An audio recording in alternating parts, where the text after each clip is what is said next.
NFL trade rumors continue to heat up as we are inching closer to the next Tuesday, November 4th trade deadline. My name is Harrison Graham. ESPN dropped an article with trade intel, ideas, thoughts for all 32 teams. So I'm going to kind of dive into some of their takes on the Bears and whether or not some of these moves would make sense. First off, they dove into the thought of, are the Bears going to be buyers or are they going to be sellers? What makes more sense? What are they hearing?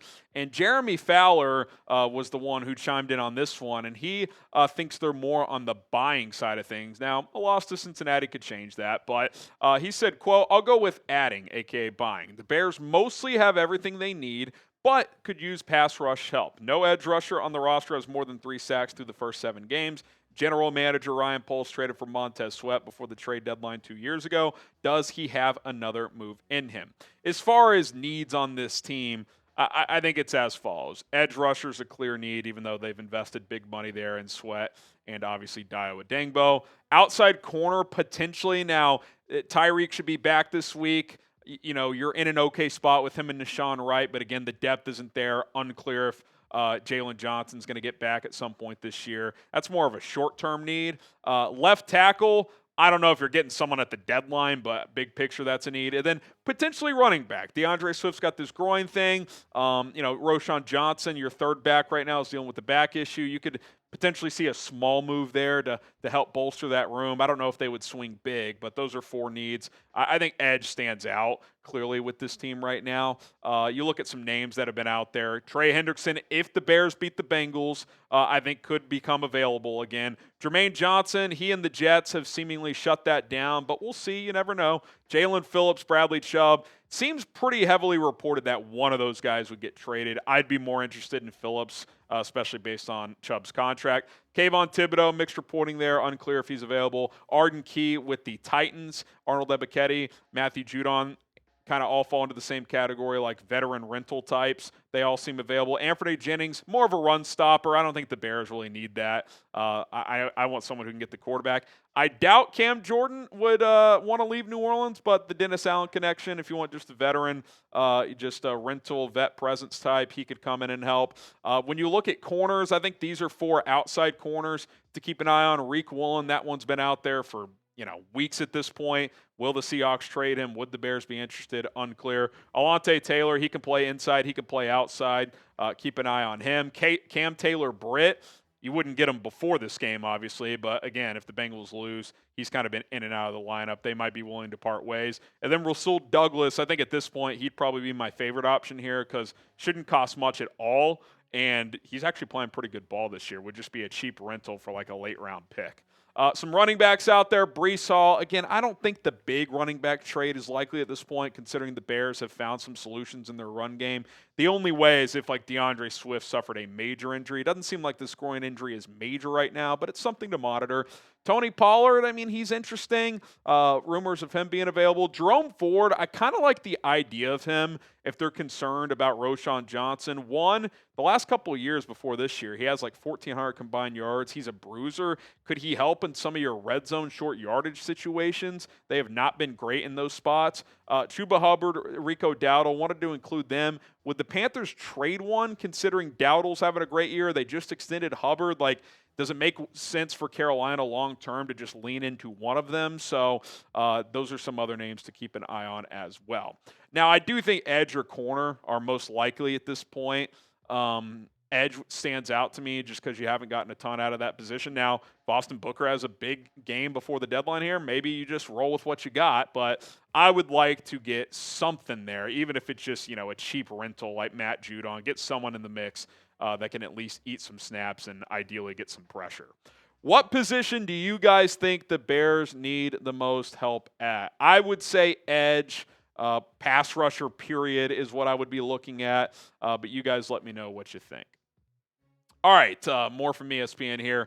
Key position of need. So obviously we just talked about a lot of positions, but Aaron Schatz, kind of their data guy at ESPN, talked about the pass rush issues. He said edge rushers, the biggest positional need. The Bears are 30th in pass rush win rate at 31.3%, with problems both on the interior and at the edge, but there's more depth on the interior, which makes edge more of a need. I would agree with that to a T. Like, I don't think this defensive tackle unit's been great, but you've got more bodies, more at least decent bodies in there. You got more depth, obviously.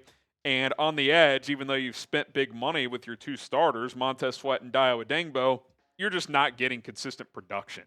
You've got to generate more pressure. And now even your depth is taking a hit because Dominic Robinson's set to miss a few weeks with the high ankle sprain, and those are tricky to come back from, and Shamar Turner's out for the year. The bottom line is you got to find a way to get more pressure, and you got to find a way to get more pressure with your defensive ends. Dennis Allen is picking spots to blitz, and that's great, but you can't blitz every other snap. Like, it's just not – it's not a sustainable model. Like, I like that you mix those in, and you need to, but – this is just, you got to get more out of Montez, who's been slowly playing better, but not living up to the contract. And Dio's been terrible as an edge pass rusher.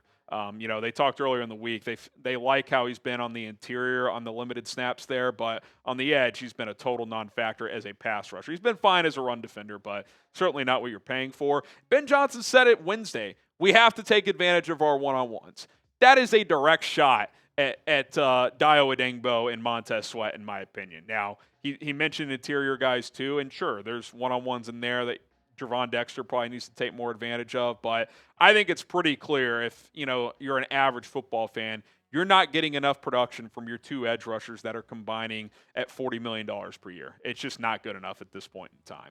All right, more from ESPN as the trade deadline is just around the corner here, but I do want to tell you guys about our awesome sponsor, Ethos, fast and easy life insurance. Life insurance is one of the most important investments you can make in your family. Now with Ethos, you can get covered and protected in minutes with rates as low as $2 per day billed monthly. You can also get up to $3 million in coverage. I'm a dad. I'm a father. I take this stuff seriously. I'm not going to take life insurance for granted. Ethos is revolutionizing the insurance industry with a 100% online process and can provide protection for you and your loved ones just like they have for me. With Ethos, you can get life insurance in as little as 10 minutes. Seriously, it's so quick. Ethos has no medical exams, just a few easy health questions online. Their 100% online and hassle-free process makes it easy to apply. You'll get a quote in as little as 10 minutes. You can even get same-day coverage without ever leaving your house. Ethos is a trustworthy company that disrupts the traditional life insurance industry. I can't recommend them enough. Protect your family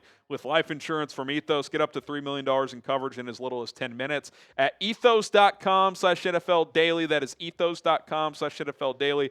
Application times may vary. Rates may vary. That link is in the comments and in the description. Get a free quote at ethos.com/NFL daily.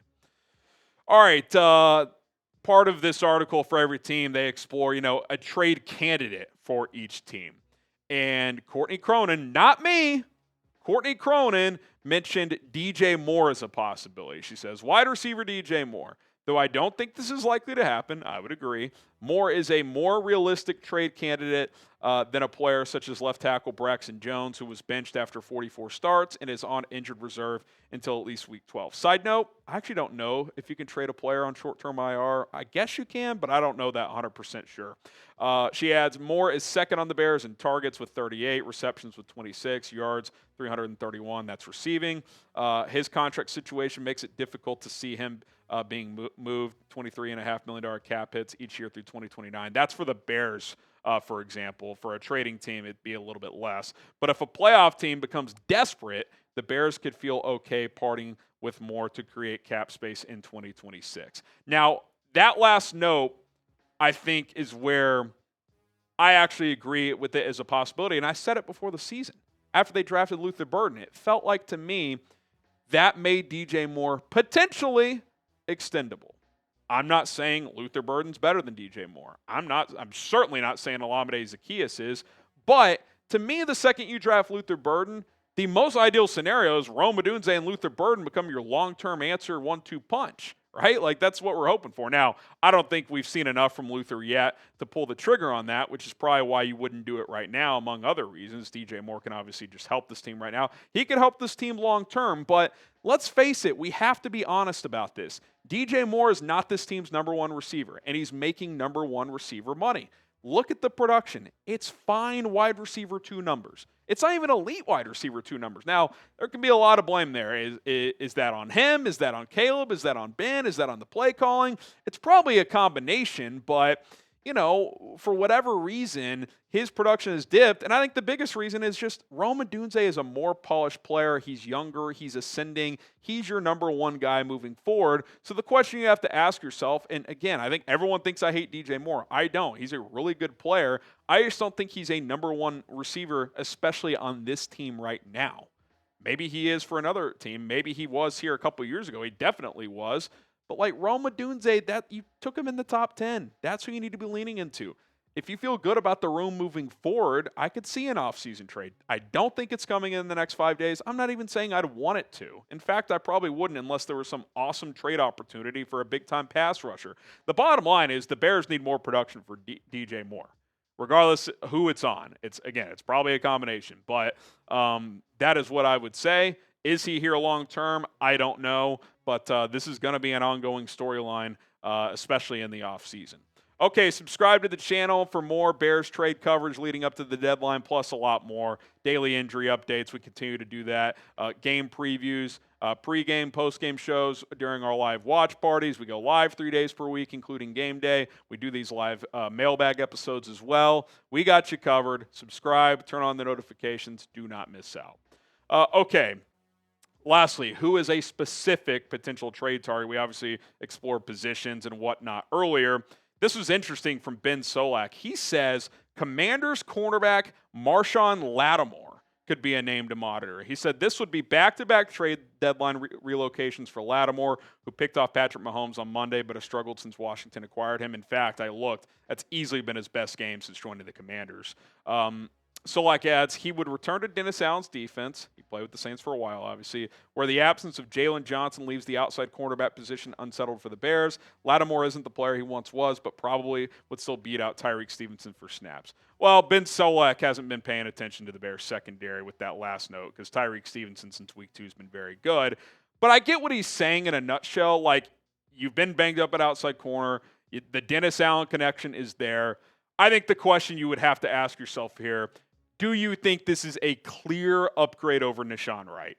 I would not bring him in unless you're 100% confident on that. I will say from a contract standpoint, it would cost, I think from a cap hit, he's making like 16, 18 this year, but it's prorated by week from a cap hit standpoint, so it would probably be like $8 million. You could find a way to absorb that for this year, and then next year you can cut him with no dead cap penalty. So you could do this and kind of treat it as a rental if you are the Chicago Bears. His coverage stats are okay this year. I thought he actually played really good against the Chiefs. I mean, even Mahomes said he threw that ball exactly where he wanted to, and Lattimore made a good play on it. QB rating when targeted, 85. That's okay. I think he's played a little better as of late, but clearly for what Washington was looking for when they traded for him last year, he has not lived up to that. He is not worth what he currently makes. But again, if you were to go down this route, you could just cut him after the season or see if some other team would take him for a late-round pick. All of that being said, I would only do this if 2 things happen. 1, he's a clear upgrade over Nahshon Wright in your eyes, and Dennis Allen, Al Harris, etc. 2, if it's a 6th-round pick or later, 7th-rounder, or a pick swap. I'm not doing some like 4th, 5th-round pick. He's not playing up to that level. So I understand what Solak is saying, especially if Jalen Johnson has no chance of coming back. However, he is not better than Tyreek Stevenson right now. Let's make that clear. Is he better than Nahshon Wright? That's question number 1 you have to ask if you're the Bears reviewing the film of both Marshon Lattimore and Nahshon Wright from this season. Will the Bears make a trade? Type Y for yes, type in for no. Ryan Poles has never not made a trade at a deadline. Last year, he only made one, and that was trading away Khalil Herbert. So history tells us he'll at least do a minor move. Whether or not it's minor, big, I would expect something happens, but we'll have to wait and see. Clock is ticking. All right, that's going to do it for this edition of Chicago Bears Now. Appreciate you guys for tuning in. If you haven't already, please subscribe to the channel. And as always, bear down.